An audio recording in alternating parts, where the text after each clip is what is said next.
Evelyn awoke. Her 8-year-old eyes stared at the familiar ceiling, yet her mind carried the complete, bitter memory of 2 full lifetimes. This was her 3rd chance. In the 2 previous lives, Evelyn's existence was defined by a relentless, futile struggle against her adopted sister, Serafina. Evelyn had fought, screamed, grew jealous, and even starved herself, only to lose everything including her fiancé, Theodore, to the seemingly frail, heart-diseased Serafina. This time, Evelyn made a cold resolution. If love and affection are so cheap they can be easily shared or snatched away, I don't want them. She returned to the exact day Serafina, the orphan girl with a devastating heart condition, was brought home by her parents George and Eleanor. Mother Eleanor gently held Serafina, then turned to Evelyn with a soft yet firm instruction. Your little sister has a heart condition, Evelyn. You are the older sister. You must yield to her. Her brother, Ethan, immediately lavished attention on the new arrival. Evelyn's heart ached, but she remained silent. She retreated to her room, locking herself in and dedicating her focus to a single goal: gaining true freedom through academic excellence. Anything can betray you, but knowledge never will. Her parents and Ethan frequently knocked, urging her to reconcile. Serafina would play her role perfectly, tearfully asking George if she should just return to the orphanage. This drama only intensified Ethan and George's protection of Serafina and their irritation with Evelyn. When Serafina tearfully whispered that she hadn't meant to bother her, Evelyn opened the door and gave a glacial response. I'm not interested. Stop making noise outside my door. She slammed the door shut, ignoring Ethan's angry pounding. She understood. In this house, Serafina needed only to shed a tear to become the eternal innocent victim. The broken bunny ears. The day of Evelyn's birthday arrived. The family had planned a trip to the amusement park, but as soon as they entered the gates, Serafina clutched her chest, collapsing dramatically into Father George's arms. George, Eleanor, and Ethan instantly forgot Evelyn, rushing Serafina to the hospital. Mother Eleanor paused only to offer Evelyn a strained glance and the familiar line. Evelyn, I'm so sorry. Serafina's condition is special. We'll go to the park some other time. I promise. The same apology, the same abandonment, the same heartache as the lives before. Evelyn's last threads of patience snapped. She threw the new bunny ear headband she had just bought onto the ground. Later that night, she sat alone on the sofa, not crying, just numb. When the family returned, they looked ashamed and exhausted. George began to explain, but Evelyn cut him off with a chilling calm. Serafina has a heart condition, and she needed you. George, stunned, could only nod robotically. Evelyn gave a hollow laugh. That's touching, but I don't want to play with you anymore. She went upstairs, leaving their half-hearted promises of compensation hanging in the air. An unlikely ally at the elaborate, public birthday party thrown for Serafina, a stark contrast to Evelyn's cancelled celebration. Evelyn sat alone in a corner. A familiar voice startled her. What's the little lady of the George family doing hiding out here? It was William, her childhood friend, who had always loved to tease and argue with her. William was surprised by her new, quiet composure. He noticed Evelyn's fiancé, Theodore, openly doting on Serafina. Evelyn calmly told William she had no feelings for Theodore, and if Serafina wanted him, she was welcome to him. William's face instantly brightened. Evelyn focused entirely on her studies, performing brilliantly. She skipped 3 grades, landing her in William's high school class. So you actually know how to study, huh? William teased. He later confessed he liked her in an older brotherly way. He quickly corrected. For the first time, Evelyn saw a genuine spark of warmth from someone outside the house. The next year, Evelyn's birthday outing was changed to a dull aquarium trip to accommodate Serafina's frail health. Feeling neglected,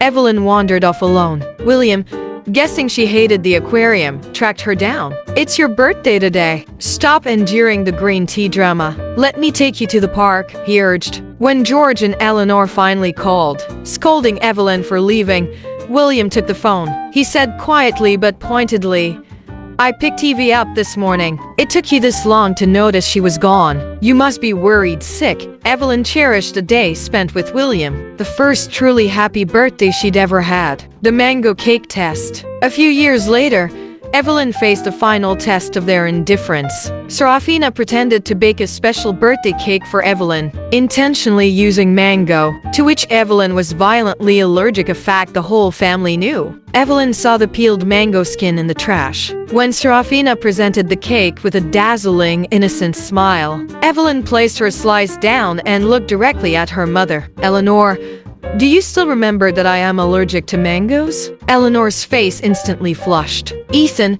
usually quick to defend Serafina, fell silent. They had been so focused on making Serafina happy that they had genuinely forgotten their own daughter's life-threatening allergy. Serafina instantly burst into theatrical tears, apologizing profusely. As expected, the family rushed to comfort Serafina, then turned to scold Evelyn for upsetting her frail sister. Fed up, Evelyn simply left the house to study. Later that night, William called from New York just to wish her a happy birthday. The only person to truly remember her. The compensation of freedom. By the age of 18, Evelyn had excelled academically and moved out of the house. At her coming-of-age ceremony, Serafina staged a predictable heart episode, and the family abandoned Evelyn again. Evelyn, calm and poised, managed the guests alone. She ran into Theodore's mother, who was impressed with Evelyn's new maturity. Evelyn then casually mentioned that Theodore was currently with Serafina at the hospital. Theodore's mother was furious and stormed off to the hospital. Evelyn,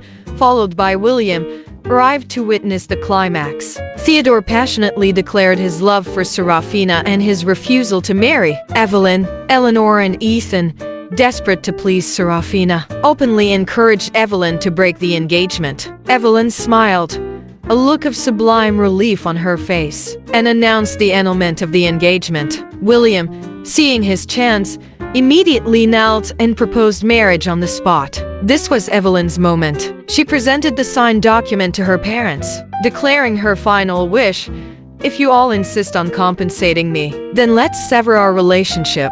From today forward, consider me gone. That is the best compensation you can give me." In a torrent of raw, suppressed pain, Evelyn confronted them with every injustice: the cancelled birthdays, the mango cake, the open favoritism, and their willing participation in Serafina's theft of her fiancé. "You all think I had no emotions just because I didn't scream? You think your love is priceless, but it's so cheap you could give it all to a manipulative outsider, leaving nothing for your own daughter. You prided yourselves on being fair, but a person's heart is always biased." The parents stood shocked and speechless. Evelyn transferred the money they had spent on her upbringing back into their account. She took William's hand and walked out, never looking back. The sweet taste of revenge. Evelyn and William were happily engaged. Evelyn's quiet revenge began immediately. Serafina married Theodore, but the union was miserable. Theodore's mother despised Serafina, viewing her as weak,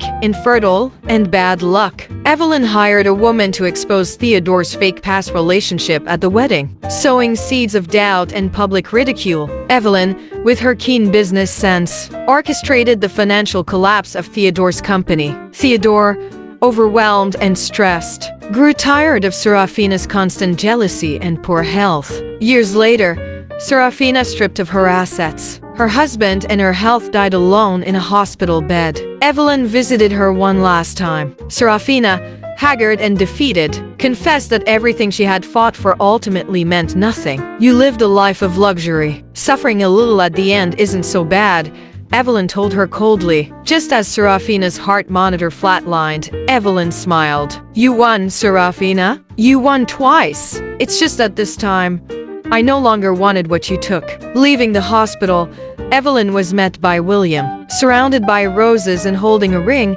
he got down on one knee. "Will you marry me, Evelyn?" She accepted, and the two embraced. William had waited 10 years, unlike her birth family, who had changed their love for her in an instant. Evelyn, successful, free, and deeply loved, finally received the happiness she had earned.